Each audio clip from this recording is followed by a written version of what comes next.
Merhaba arkadaşlar, kanalıma hoş geldiniz. Bu videomda sizlere böyle kalın halı kaydırmaz kullanarak, arkası desenli bakın, kullanarak yapmış olduğum bir paspas çalışmasının nasıl yapıldığını anlatmak ve paylaşmak istiyorum. Umarım sever ve beğenirsiniz arkadaşlarım. Farklı ipler kullanarak bu şekilde çantalar da yapabilirsiniz, ayrıca onu da söylemek isterim. Kullandığım tığım 2,5 milim ama önemli değil arkadaşlarım. Şu deliklerden rahat geçmesi bizim için yeterli olacaktır. İpim ise şöyle Alize'nin şal ipi olarak satılan bir ip vardı evde. Onu kullanmak istedim. Evde arta kalan iplerinizde rahatlıkla kullanabilirsiniz arkadaşlar. Şimdi öncelikle bakın şunu söylemek istiyorum. İsterseniz kenar kısımlarını bir sıra şeklinde bu şekilde geçebilirsiniz. Geçtikten sonra yapabilirsiniz. Bakın şöyle göstereyim. Burayı ise geçmedim. Bakın şöyle. Burayı geçmedim. Üzerinden hepsini bitirdikten sonra da yapabilirsiniz arkadaşlar. Şimdi burası bakın şöyle yaptım. Bunu da yapılışını göstereceğim ben sizlere. Daha sonra üzerinden şu şekilde alarak çevirdim arkadaşlar. Burası ise şu kısmı olacak. Şimdi göstereceğim. Açık kalacak. Dilerseniz burayı da bu şekilde önceden de geçebilirsiniz. Hepsini bitirdikten sonra da geçebilirsiniz arkadaşlar. Şimdi bu kenar kısmını yapmak zaten her yerden bir tane alarak yapalım. Şöyle hemen başlayalım. İpimi aldım ve tutunuyorum bir yerinden.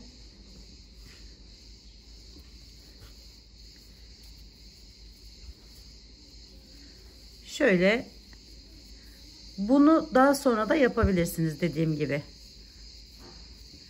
Şöyle alıyorum arkadaşlar. Bunu kenardan düşünün. Yani şurayı düşünün. İlk başlangıç yeri olarak. Hemen şu şekilde alıp her bir delikten bir tane olmak kaydıyla devam ediyorum. Ama dediğim gibi bu yetmiyor. Şimdi göstereceğim ben size. Hani bu bu arada boşluk kalıyor. O boşluğu da üzerinden bir daha geçerek yapacağız. Şu şekilde yapabilirsiniz. Buraya.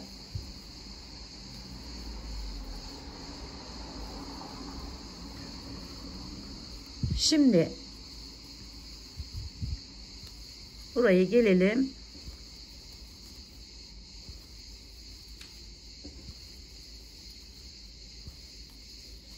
Paspasımızın dört bir kenarına hiç başlamadan bu şekilde yapabileceğiniz gibi şöyle boş bırakıp, bakın burayı geçmedim özellikle göstermek amaçlı. Bu da örerken yapıyoruz arkadaşlarım. Bu şekle getiriyoruz. Daha sonra üstünden bir sıra şeklinde yine geçmemiz gerekiyor. Çünkü şu şekilde kıvrımlar oluşmaya başlıyor. Kıvrılıyor yani içeriye doğru. O yüzden böyle yaparsanız daha rahat edersiniz. Şimdi bu kenarı, yani şu diğer kenarı isterseniz bu şekilde sık iğne şeklinde hiç şeye başlamadan bir sıra şeklinde yapabilirsiniz. Bunu da bitirdikten sonra da yapabilirsiniz arkadaşlar. Bu konuda da tercih tamamen size ait. Bakın nasıl kıvrılıyor. Bu kıvrımları önlemek amaçlı üzerinden hepsi bittikten sonra bir sıra yine birazdan göstereceğim onu da sizlere. O şekilde devam edip bir sıra geçebilirsiniz. Önce böyle bence bütün etrafını bir kez çevirin. Yani bütün alternatifleri söylemek istiyorum arkadaşlar sizlere ki hani zorluk yaşamayın diye. O yüzden videonun tamamını izlemenizi tavsiye ederim yani. Tavsiyeler var. İşte hani nasıl yapılabiliri göstermek amaçlı. Böyle bakın çevirdim burayı da. Önce böyle yapın arkadaşlarım. Onu tavsiye ederim. Şimdi burada geldim. Buradan geri döneceğim arkadaşlar. Şöyle aldım. Bakın şurada hemen dibinden ki yerden giriş yapıp üzerinden alıyorum. Bunda tekniğini kullandık arkadaşlar. Şu tekniği, aşağıdan ip götürme. Bakın hemen şöyle bir tane aldım. Aşağıdan ipim aşağıda, yani altta kalıyor. Ve bunu böyle bu şekilde çekerek yapıyoruz.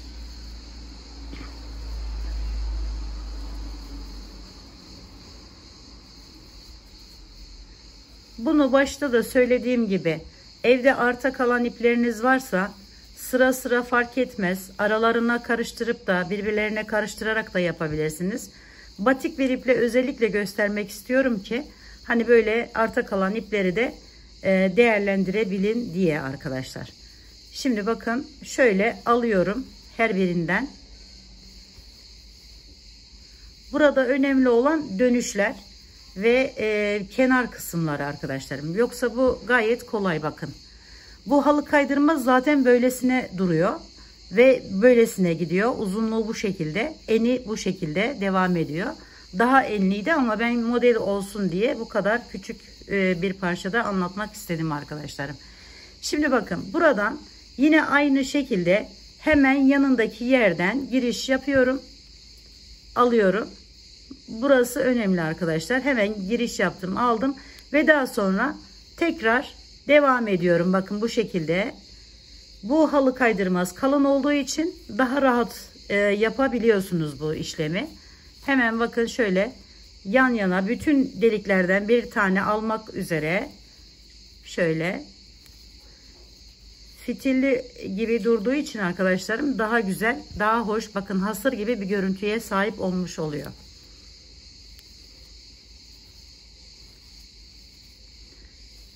Böyle bu sırayı da bu şekilde tamamlıyoruz.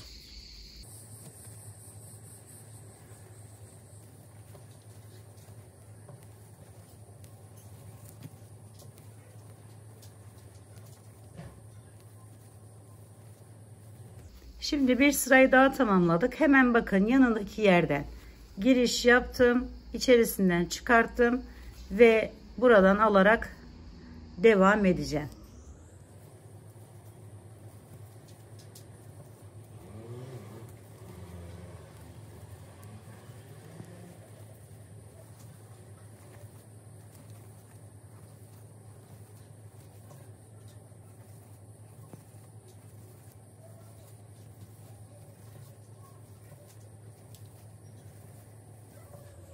Evet arkadaşlarım bakın böyle güzel bir görüntü ortaya çıkmış oluyor.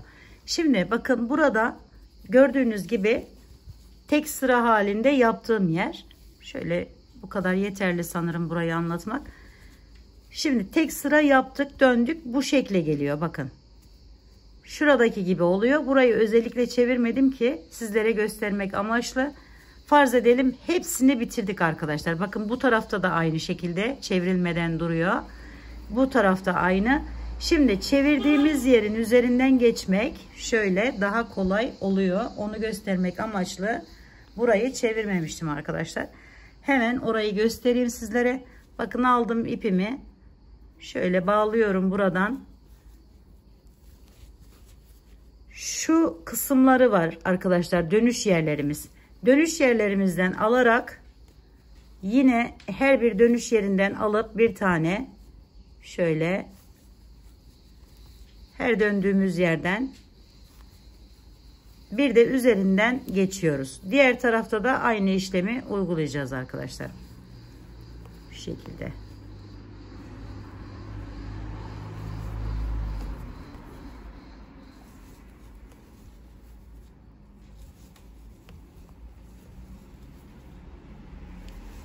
Bakın yapımı da kolay, görünümü de güzel. Aynı şekilde arkadaşlar şimdi şurayı da bu kısmı da hemen orayı da yapalım. Şöyle diğer ipimle göstereyim açık renk olan yeriyle. Mesela buradan geldik. Burada da bakın şöyle yerlerimiz oluşacak. Bakın buradaki gibi. Hemen alıyorum ve şu şekilde üzerinden geçiyorum yine. Bu hiç yapılmamış yeri arkadaşlarım. Hiç bu şekilde çevrilmemiş olan yeri. Çevirmeden direkt bu şekilde de yapabilirsiniz. Ama benim size tavsiyem önce bir çevirin etrafını, her tarafını ve daha sonra üzerinden bu şekilde bir sıra daha bütün paspası bitirdikten sonra geçmeniz olacaktır arkadaşlar. Evet, bakın burayı da bu şekilde yapıyoruz. Görselde gördüğünüz gibi hangisi hoşunuza gittiyse o şekilde yapabilirsiniz arkadaşlarım. Dediğim gibi bu kısmı hiç bu şekilde ilk başta çevrilmemiş hali burası, çevrilmiş hali burası. Dediğim gibi istediğiniz şekilde yapabilirsiniz arkadaşlar. Şöyle göstereyim. Bu kenarı zaten gerek yok. Hani bir daha çevirmenize veya dönmenize gerek yok. Burası bu şekilde görünmüyor. Halı kaydırmaz. Burada da gördüğünüz gibi. Hangi tarzını sevdiyseniz, hangisi hoşunuza gittiyse o şekilde yapabilirsiniz arkadaşlarım. Bakın şöyle gerçekten çok güzel bir görüntüye sahip oluyor. Umarım sevmiş ve beğenmişsinizdir. Yapacak olanlara şimdiden kolaylıklar diliyorum. Bir dahaki videomda görüşmek üzere. Hoşça kalın, sağlıkla kalın, Allah'a emanet olun arkadaşlar.